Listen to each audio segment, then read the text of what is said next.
வாழ்க வளமுடன். இறைவன் நமக்குள்ளாகவே இருக்கிறார். வாங்க தெரிஞ்சுக்கலாம். நம்ம இறைவனை தேடி எங்கெங்கேயோ போகிறோம் இல்லையா?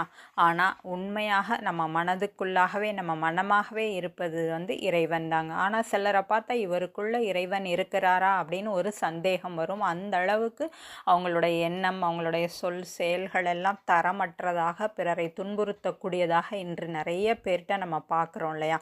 அந்த எண்ணங்கள் தாங்க அவங்களுக்குள்ள இறைவன் இருப்பதே தெரிய விடாமல் தடுக்குது. அந்த தரமற்ற எண்ணம், அந்த தரமற்ற செயல்கள் தான், அந்த ஆசை, அளவுக்கு அதிகமான ஆசை.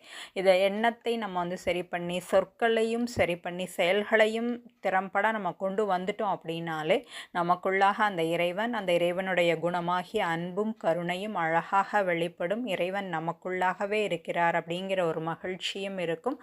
முயற்சிப்போம். நன்றி. வாழ்க வளமுடன்.